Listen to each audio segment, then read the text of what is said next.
여러분 사랑합니다. 우리 옆분들하고 인사하시죠. 참 잘하셨습니다. 우리 드림채플에서 또 우리 카페스토리에서 예배드리는 또 로비에서 예배드리는 성도님들에도 인사드립니다. 좀 덥죠? 네, 겨울을 생각하시면서 즐기시기 바랍니다. 우리 하나님의 말씀을 같이 읽습니다. 민수기 13장 18절에서 26절까지의 말씀 제가 먼저 읽고 여러분들이 읽고 번갈아 읽습니다. 발람이 예언하여 이르기를 발락이여 일어나 들을지어다.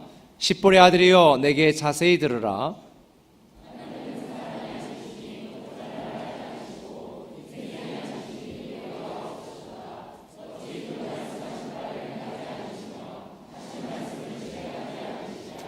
내가 축복할 것을 받았으니 그가 주신 복을 내가 돌이키지 않으리라.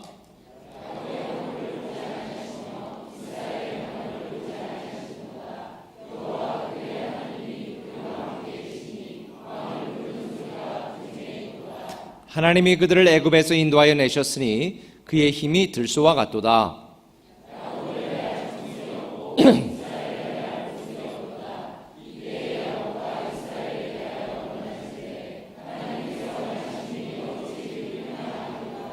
이 백성이 암사자같이 일어나고 수사자같이 일어나서 움킨 것을 먹으며 죽인 피를 마시기 전에는 눕지 아니하리로다 하매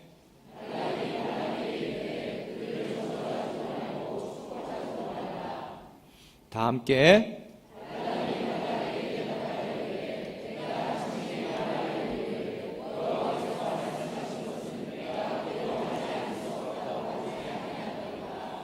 아멘. 제가 우리 교육자들과 함께 가끔 외식을 하러 가거든요. 맛있는 거 사달라고 그러면 제가 같이 밥을 먹으러 가는데 다양한 메뉴가 있는 좋은 식당에 가는 경우가 혹 있어요.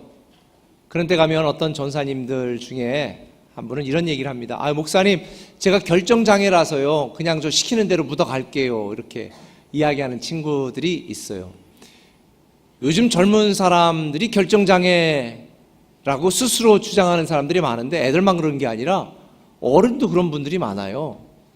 제가 이렇게 그 아파트 커뮤니티 같은 데 이렇게 쭉 가다 보면 또 부동산 뭐 이런 커뮤니티 올라가다 보면 이게 검색을 해보면 제가 2생에 아파트를 사야 될지 3생에 사야 될지 4생 해야 될지 어디 해야 될지 앞으로 오를까요? 뭐 저 결정장애라서요 결정해 주세요. 그러면 뭐 자기가 사는 3생이 좋다, 2생이 좋다, 1생이 좋다 막 엄청나게 올라오더라고요. 결정장애인 분들이 참 많은 시대인 것 같습니다. 왜냐하면 그만큼 다양해져서 그런 것 같아요. 제품 구매하는 인터넷 커뮤니티 같은 데 보면 막 이런 그 글들이 올라와요. 어떤 신발이 더 멋진지, 어떤 가방이 예쁜지, 뭐 제가 결정장애라서요, 뭐 결정해 주세요. 많이 투표한 걸로 사나요? 참 우리가 결정하기가 힘든 시대가 됐어요. 결정할 것들이 너무 많습니다. 제가 목사로서 살아가면서 제일 힘든 것 중에 하나가 결정하는 거예요. 결정. 그냥 내가 먹고 마시는 거 결정하면 될 텐데 내가 내리는 어떤 결정이나 교회적인 어떤 결정에 의하여 미래가 좌우되는 결정들도 있기 때문에 어떤 결정을 내려야 될까? 그게 가장 힘든 것 같아요. 감사하게도 지금까지는 하나님께서 그렇게 크게 벗어나지 않는 그런 결정을 내리지 않고 오늘까지 이끌어온 게 정말 은혜다라는 생각을 합니다.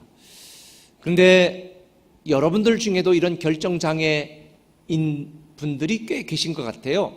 어떤 면에서냐면 신앙적으로 결정장애 신앙을 갖고 있는 분이 꽤 되는 것 같습니다.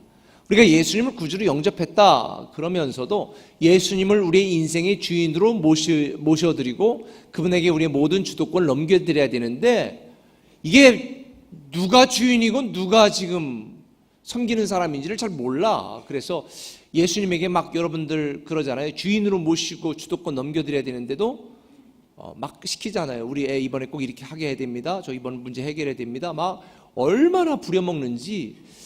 그러다 보니까 이게 주객이 전도돼서 예수님 말씀대로 살아가야 되는데 예수님 없고 내 뜻대로 끌고 가려니까 얼마나 힘드세요? 막 예수님을 내 뜻대로 내 힘으로 끌고 다니려니까 얼마나 힘에 벅차합니까? 그러니까 신앙생활이 힘들어지는 것 같습니다. 모든 운동 중에 가장 기본이 뭐죠? 힘 빼는 건데 막 내 힘으로 신앙생활 하려니까 너무 힘들죠.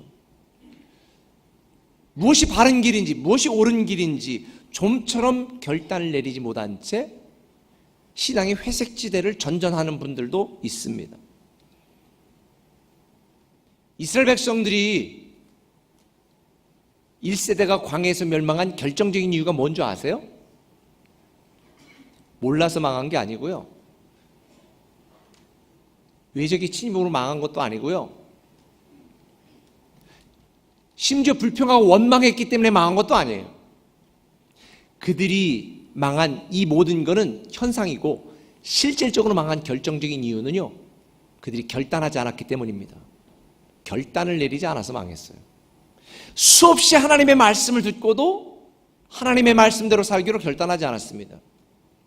가나안 땅의 축복과 약속을 받고도 하나님의 말씀을 믿지 못하고 야 그들은 우리의 밥이야 가자 믿음의 결단을 내렸으면 끝날 일을 우리 저기 가서 죽겠다 우리는 메뚜기 같은데 막 이 결단을 내리지 못하고 우왕좌왕하다가 결국은 광야에서 우물쭈물 다 죽어버렸습니다. 하나님의 약속을 받고도 하나님의 약속을 받을 만한 누릴 만한 결단을 내리지 않았기 때문에 그들은 그 약속을 받고도 약속을 누리지 못한 것입니다. 오늘 우리가 읽은 본문은 이런 상황 속에서 전개되는 내용입니다. 지금까지 이스라엘 백성들을 위협했던 것들은 내부의 문제, 신앙적인 문제였는데 이제는 첫 번째로 무슨 문제가 닥치냐면 외부의 위협에 대한 문제가 닥칩니다. 모압 왕 발락이 이스라엘 백성들을 두려워해서 이스라엘 백성들을 저주하고 없애려고 하는 계략을 꾸미게 됩니다. 왜냐하면 바산 왕 옥 그리고 아모리 왕 시온이 이스라엘 백성들에게 멸망했다는 이 소식을 딱 들은 발락이 두려운 마음이 생긴 거예요. 야 저렇게 많은 민족들이 몰려오는데 내가 가만히 있다간 죽겠다. 그래서 당대의 유명한 점술가였던 발람이라고 하는 사람, 이름이 비슷한데 헷갈리지 마세요. 발람이라고 하는 사람을 데려다가 이스라엘 백성을 저주하게 만든 거예요. 저주하게. 그런데 이런 발락의 의도와는 다르게 발람이 이스라엘 백성들을 어떻게 했어요? 저주 대신에 축복을 한 거예요. 뭐라고 축복했냐면 22절 한번 읽어볼까요? 하나님이 그들을 애굽에서 인도해 내셨으니 그의 힘이 들소와 같도다. 야곱을 해할 점술이 없고 이스라엘 해할 복술이 없도다. 이때에 야곱과 이스라엘에 대하여 논할진대 하나님께서 행하신 일이 그래요. 하나님은 악한 무리들의 참수에도 불구하고 이스라엘 백성들을 저주한 것이 아니라 축복했습니다. 당대 유명한 점술가 발람을 불러서 이스라엘 백성들을 저주하게 했지만 하나님은 그 입을 빌려 오히려 축복을 선포하신 겁니다. 이스라엘 백성들이 하도 그동안 말씀을 듣고도 믿지 못하고 의심하니까 오히려 다른 이방의 점술가를 통해서 하나님이 이스라엘 백성을 얼마나 사랑하고 있는지를 축복하게 하신 거예요. 저는 이 말씀을 보면서 참 많은 은혜를 받았습니다. 우리가 살면서 하나님이 우리에 대한 형통과 축복에 대한 약속을 받고 살아가면서도 때로는 우리의 삶과 우리의 환경이 그 정반대일 경우가 많잖아요. 우리를 힘들게 하고 공격하고 괴롭게 하고 지치게 하고 막 혈압올로 막 터지게 만드는 이런 일들이 생긴단 말이죠. 그런데 하나님은 우리의 절망을 소망으로 바꾸시고 우리의 상처를 사명으로 바꾸시고 우리의 슬픔을 기쁨으로 바꾸시는 분인 줄 믿으시기를 바랍니다. 우리에 대한 하나님의 생각은 재앙이 아니라 평안이고 축복이라는 것을 오늘 본문을 통해서 우리에게 가르쳐 주시는 거예요. 우리가 겪는, 우리가 직면하고 있는 모든 인생의 문제들을 하나님은 우리가 믿음으로 살기로 결단할 때에 기적의 재료로, 축복의 재료로, 형통의 재료로 사용하신단 말이죠. 그렇다면 우리에게 필요한 것이 뭘까? 결단입니다. 오늘 여러분들도 늦잠을 포기하고 교회 나오는 결단을 했기 때문에 오늘 예배하지 않습니까? 오늘날 수많은 성도들이 하나님의 말씀을 듣습니다. 말씀대로 살기로 결단하지 않습니다. 하나님의 말씀을 배웁니다. 말씀대로 행하기로 결단하지 않습니다. 그래서 하나님의 축복을 누리지 못하는 겁니다. 오늘 저와 여러분들은 믿음의 결단을 내려야 됩니다.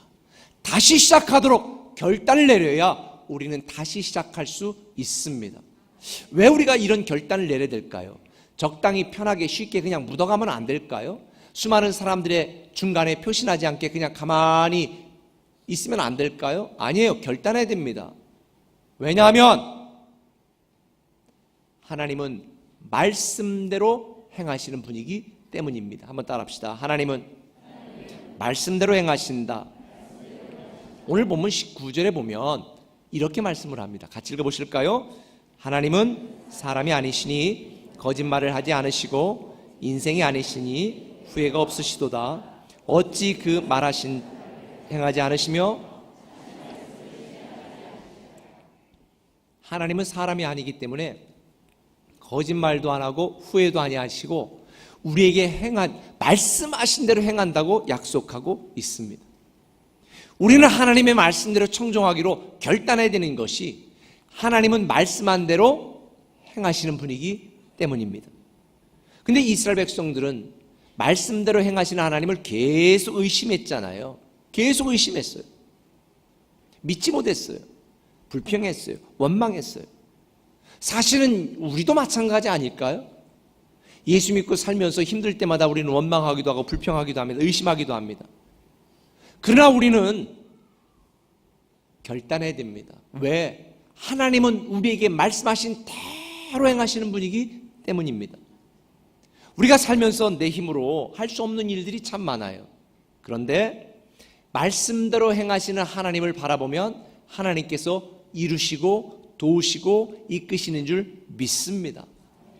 성경은 우리에게 이렇게 말합니다. 로마서 8장 31절 이하에 보니까 그런즉 이 일에 대하여 우리가 무슨 말하리요? 만일 하나님이 우리를 위하시면 누가 우리를 대적하리요? 하나님이 우리를 위하시면 누가 우리를 대적할 것이냐고 강조하고 있는 거예요. 하나님이 우리를 위하시면 아무도 우리를 대적할 수 없습니다. 하나님이 우리의 자녀를 위하시면 자녀들은 크게 성공하게 되어 있습니다. 하나님이 우리 인생을 위하시면 우리는 축복의 삶을 누리게 되어 있습니다. 그래서 우리는 말씀대로 행하시는 하나님께 온전히 맡기고 온전히 의지하고 온전히 예배하기로 믿음의 결단을 내려야 되는 거예요. 보이는 우리의 환경은 답답할지 모르겠지만 보이지 않는 곳에서 나를 일하고 계신 하나님을 믿는다면 우리는 그 하나님만 의지하기로 결단할 수 있는 거죠. 여러분, 여기 모압 왕 발락의 이름이 뜻이 뭐냐면 파괴자예요. 막강한 권력과 힘을 갖고 있었던 파괴자, 많은 사람들이 모압 왕을 두려워했습니다. 그런데 오늘 본문에 보니까 정작 모압 왕 발락은 자기 자신이 파괴될까 봐 두려워하고 있는 거예요. 오늘날 성도들이 오해하고 있습니다. 많은 적들이 우리를 대적하지만 그러나 성도들은 그들을 두려워할 필요가 없어요. 왜? 사실은 그들이 우리 때문에 떨고 있다는 걸 알아야 돼요. 왜요? 하나님은 말씀대로 행하시는 분이기 때문에 말씀대로 우리는 반드시 승리하고 이기게 되어 있거든요. 여러분들 중에 고통 중에 있는 분이 있다면 말씀대로 행하실 하나님을 믿고 다시 결단하시기 바랍니다. 다시 믿음으로 살기로, 다시 믿음으로 일어서기로 결단하셔야 됩니다. 여러분들 중에 아무런 문제가 없고 잘 돼가고 있다? 그러면 다시 감사하기로 결단을 내려야 됩니다. 하나님 안에 있으면 어떤 대적도 우리를 쓰러뜨릴 수 없고, 하나님 안에 있으면 어떤 평가도 우리를 흔들 수 없고, 하나님 안에 있으면 어떤 상황에서도 다시 일어설 수가 있기 때문이에요. 모세가 모든 사역을 마치고 마지막 이스라엘 백성들에게 고별 설교를 하는 장면을 미리 당겨서 한번 볼까요? 신명기 31장 5절에 보면 이렇게 말씀합니다. 같이 읽습니다.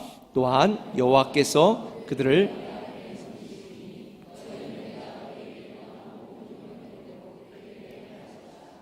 너희는 강하고 담대하라. 두려워하지 말라. 그들 앞에서 떨지 말라. 그가 너와 함께 가시며 결코 너를 떠나지 아니하시며 버리지 않으실 것이라. 여러분, 사람들은 우리를 떠나요. 하나님은 떠나지 않습니다. 사람들은 우리를 버릴 수 있어요. 하나님은 결단코 우리를 버리지 않겠다. 이 하나님을 우리가 믿는다면, 이 말씀대로 행하시는 하나님을 믿는다면 왜 좌절합니까? 왜 낙심합니까? 왜 상처를 받습니까? 세상의 모든 사람들이 다 떠나도 하나님이 나와 함께 계시다면 우리는 낙심할 필요 없습니다. 다시 시작하게 하시니까요. 사랑하는 꿈의 가족 여러분, 여러분 앞에 놓인 문제를 보면서 좌절하거나 낙심하지 마시기 바랍니다. 우리를 자녀 삼으시고 축복하시고 형통의 길로 이끄시고 인도하시는 하나님만 바라보고 하나님만 의지하고 하나님만 섬기기로 다시 결단하시기 바랍니다. 하나님은 우리에게 말씀한 대로 반드시 행하시는 분이기 때문입니다. 제가 오늘 여러분들과 함께 다시 시작하는 힘, 이 결단에 대해서 말씀을 나누고 있는데, 우리가 결단해야 될 결정적인 두 번째 이유가 있다면 그건 이겁니다. 하나님은 약속대로 이루시는 분이기 때문입니다. 한번 따라 하시죠. 하나님은 약속대로 이루신다. 21절 한번 읽어보실래요? 같이 읽습니다.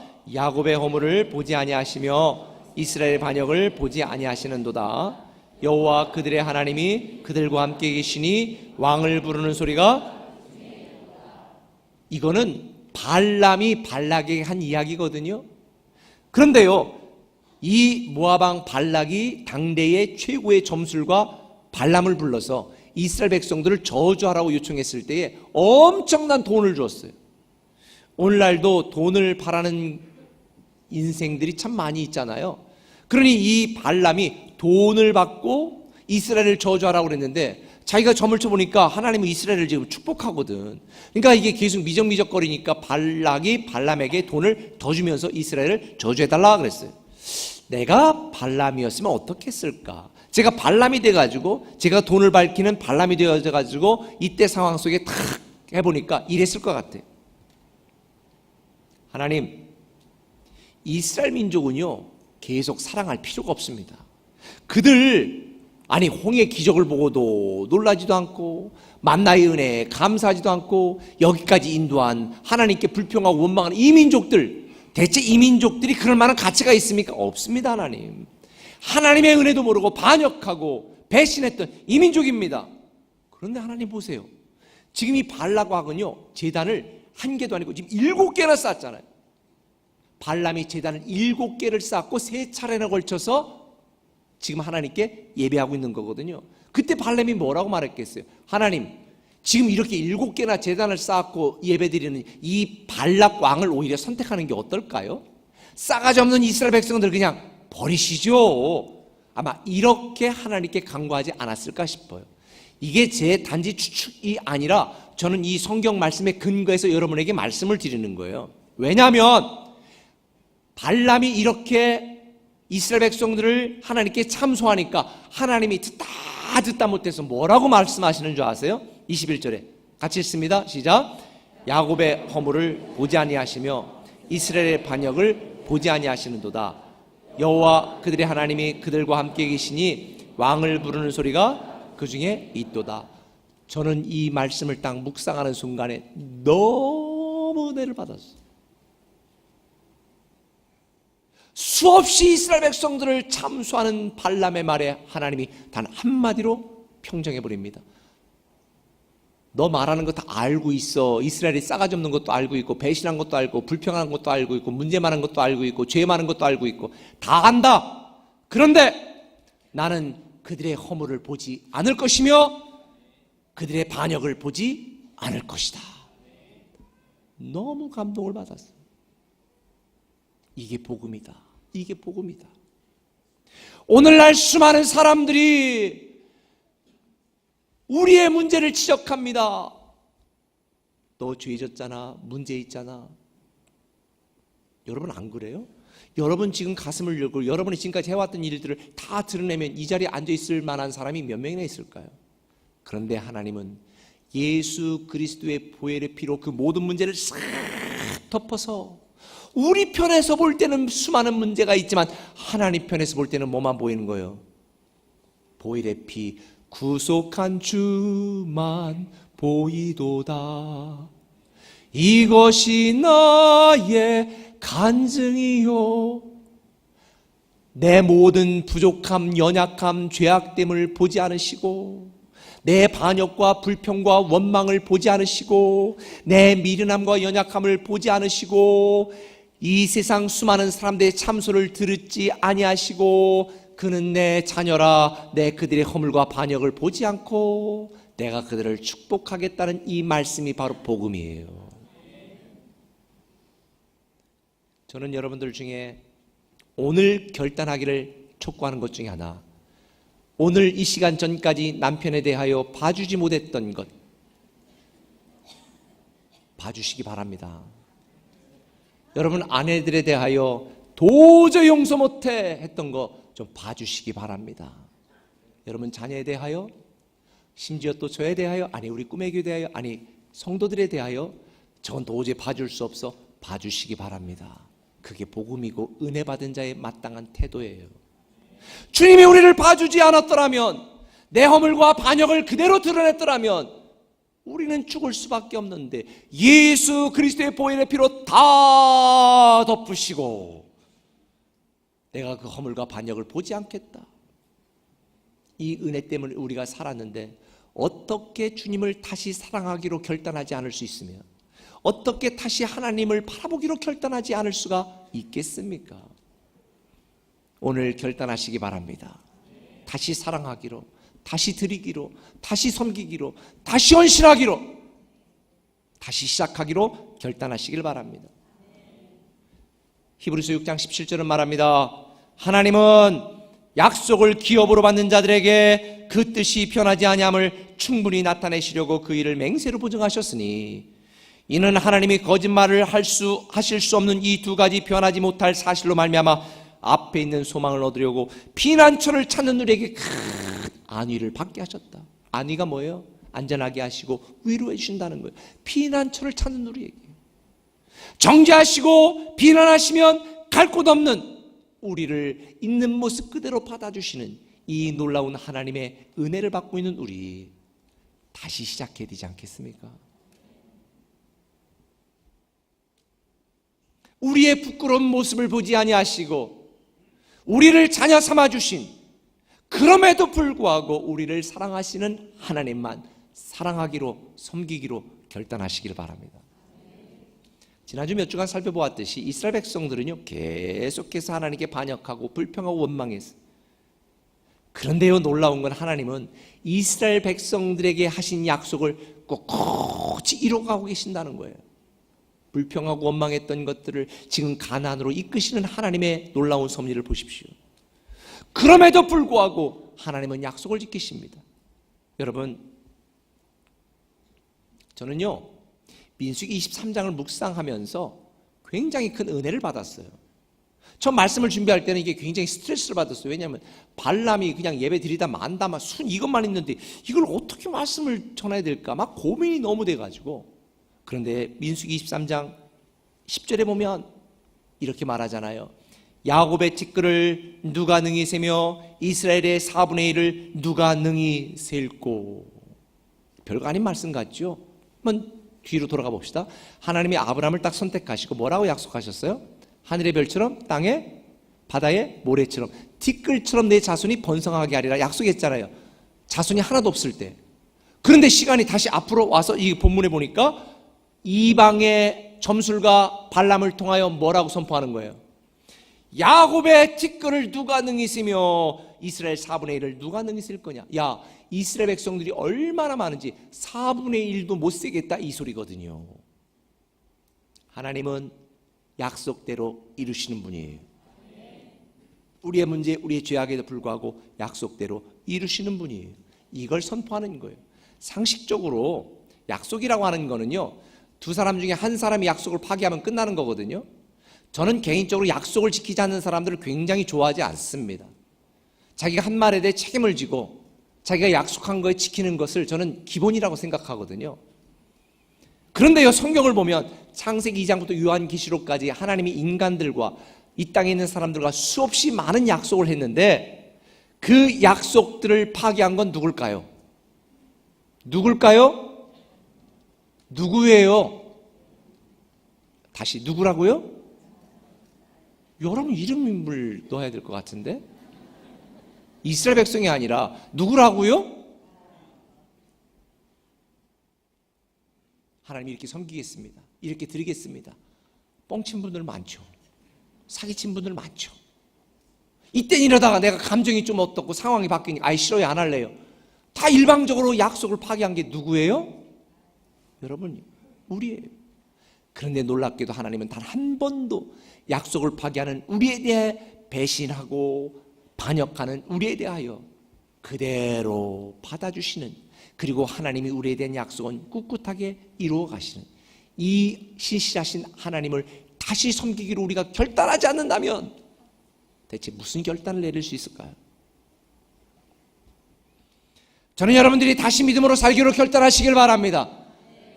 다시 하나님 앞에 하나님만 충성스럽게 섬기기로 결단하시기 바랍니다. 하나님에게 약속한 것들 지키시기 바랍니다. 하나님의 것 온전히 드리지 못했던 분들은 오늘 결단하시기 바랍니다. 이런 하나님의 사랑과 은혜를 안다면 우리는 결단해야죠.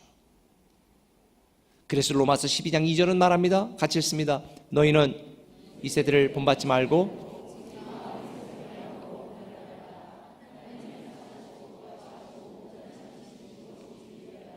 여기서 새롭게 함으로라는 말은 결단하여라는 뜻이에요. 너가 결단해라. 근데 여기서 변화를 받아 내가 변화를 막 시켜나가는 게 아니라 하나님의 일하심으로 변화를 받게 된다는 말이에요. 다시 말하면 내가 믿음으로 살기로 말씀대로 행하시는 하나님을 믿고 약속대로 이루시는 하나님만 섬기기로 결단하면 누가 일하신다? 하나님이 일하신다는, 내가 아니야, 하나님이 일하신다는 거예요. 그래서 시편 기자는 46편 10절에 뭐라고 말했냐면 너희는 가만히 있어 내가 하나님 됨을 알지어다. 이 말은요, 우리가 결단하고 가만히 있으면 하나님이 해준다는 것이 아니라 내가 믿음의 결단을 내리면 하나님이 그 결단대로 이루어지도록 일하신다는 거예요. 많은 사람들은 당장 지금 보이는 현실을 바라보고 낙심하지만 그러나 하나님은 보이지 않는 곳에서 나를 위하여 일하신다는 거예요. 사랑하는 꿈의 개성도 여러분, 저는 여러분들이 말씀대로 행하시는 하나님을 의지하기로 결단하시기 바랍니다. 약속대로 이루시는 하나님을 신뢰하시고 하나님만 섬기기로 다시 결단하시길 바랍니다. 결정장애 신앙에서 이제 벗어나야 돼요. 2부 설교했더니 1년 동안 교회 다니다가 결단했다고 등록하고 계신 분이 2가정이나 계시다대. 결단하세요. 여러분, 결정장애 신앙에서 좀 벗어났으면 좋겠어요. 여러분이 하나님 뜻대로 하나님의 자녀대로 살기로 결단하지 않으면 아무 일도 일어나지 않습니다. 제가 요즘 많은 목사님들을 좀 만나게 되었어요. 그래서 지난주에는 제가 호남 지역에 갔다가 한 목사님들과 식사를 하다가 이기선 목사님이라는 분을 만났는데 그분 이야기를 듣고 굉장히 제 감동을 받아서 목사님의 실명과 스토리를 제가 소개해도 되겠습니까? 그리고 사진도 인증샷으로 찍었어요. 근데 이 목사님이 지금도 한 16, 17년 전쯤에 몇 년인지 확실하게 기억이 안 나는데 거의 20년 가까이 되셨대요. 거의 20년 가까이 전쯤에 서울에서 한 200명 정도 모이는 중형교회를 담임하고 있었어요. 침례교단에서. 근데 이분이 낙도에 있는 섬에 있는 미자립교회 교회들에 대한 이 선교에 대한 부담감을 가지고 매년 여름이면 성도들과 함께 그런 섬들을 방문해서 전도하고 선교하는 이런 일들을 했는데 어느 날 진도에 갔다가 거기에 밤에 한 교회를 갔더니 그 교회에 한 10명 남짓 한 성도들이 눈물을 흘리며 기도하고 울고 있더라는 거예요.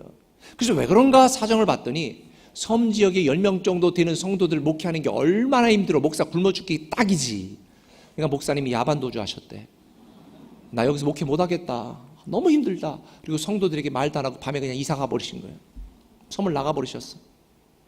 그러니 성도들이 얼마나 상처를 받았겠습니까? 목사에 대한 배신감부터 시작해서 이 목사님이 너무 안타까워서 많이 이야기하고 나중에는 자기가 무릎을 그들에게 탁 꿇고 성도님들, 제가 같은 목사로서 너무 죄송합니다, 사과합니다, 용서해 주세요, 울면서. 그랬더니 성도들하고 함께 끌어안고서 울었대요. 그리고 나서 이 목사님이 제가 이번에 서울에 올라가서 이곳에서 목회할 목사를 반드시 구해서 3주 안에 제가 내려보내겠습니다. 그리고 올라오면서 그냥 빈말로 혹시 못 오면 절에도 오겠습니다 이라고 올라가셨는데 3주 만에 그 교회 목회할 사람을 구했을까요? 못 구했을까요? 한 달이 지나고 미치겠더라는 거예요. 야, 이거 목사가 또 거짓말했으니까 어떡하나. 그들이 받을 상처를 생각하니까. 그래서 사모님에게 야 내려가자 그랬더니 사모님, 당신 미쳤어 지금? 그래서 사모님은 남겨놓고 목사님 혼자 그 교회 사임하고 내려가신 거예요. 그리고 지금까지 16, 7년 동안 20년 가까이 그 교회를 섬기고 있다고. 물론 몇 달 뒤에 사모님도 오셨대요. 그리고 저에게 손을 붙들고 목사님, 시골 교회와 농어촌 교회가 도시 큰 교회들의 모판입니다. 아이들 키우면 다 올라가잖아요. 근데 지금은 모판도 없습니다. 애들이 없어요. 그래서 농어촌 교회와 미자리 교회를 목사님 섬겨주세요. 눈물을 흘리시는데 제가 목사님 같이 갔으니까 증인이지. 얼마나 제가 마음이 아프든지. 그래서 저는 이렇게 결심을 다시 한번 하게 됐어요. 지금까지 우리 꿈의 교회가 교회를 세우고 성도들의 눈물을 씻어주고 성도들에게 희망이 되는 교회를 꿈꿨다면 이제는 한국에 있는 수많은 작은 교회들과 농어촌 교회와 미자리 교회들 목회자와 교회 성도들의 눈물을 씻어주고 그들에게 희망이 되는 교회가 되어야 되겠다, 이런 결심을 했어요. 사랑하는 성도 여러분, 때때로 이기선 목사님처럼 우리는요 손해되는 결정, 내게 이익이 되지 않아도 미련하고 바보 같은 결정을 내려야 될 때도 있습니다. 그런데 그게 누군가에게 희망이 되고 하나님의 영광을 드리는 일이라면 우리는 그런 결단과 결정을 내려야 되지 않을까. 오늘날 성도들이 예수 그리스도의 십자가를 지고 따라가겠다고 말로는 고백하면서 자기에게 이익이 되지 않으면, 자기가 인정받지 않으면, 자기가 드러나지 않으면 섬기기로 결단하지 않아요. 그래서 저는 오늘도 오다 보니까 우리 주차관리팀들이 조끼를 안 입었어요. 왜 안 입어요? 너무 더워서요. 다음 주에는 아이스 조끼를 마련하려고 그래요. 주방에서 뜨거운 데서 누가 성도들 밥 해주기를 원합니까? 주방사역자들로 좀 자원 좀 하세요. 지금 광고 3번 3주째 나오네.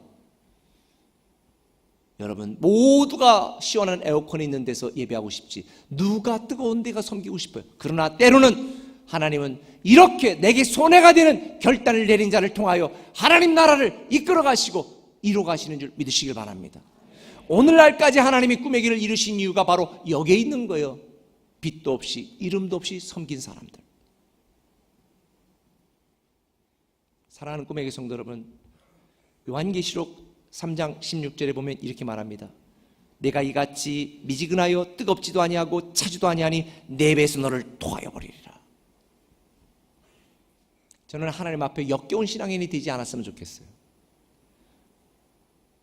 차든지 뜨겁든지 말씀대로 하시는 하나님을 믿고 약속대로 이루시는 하나님을 신뢰하며 정말 이제부터 내게 이익이 되지 않고 내게 유익이 없다 할지라도 주님의 영광을 위하여 교회 공동체를 위하여 누군가 한 사람에게라도 희망의 증거가 되기 위하여 나는 그런 삶을 살겠다, 이런 결단이 저와 여러분에게 오늘 있기를 예수님의 이름으로 축원합니다. 기도하겠습니다.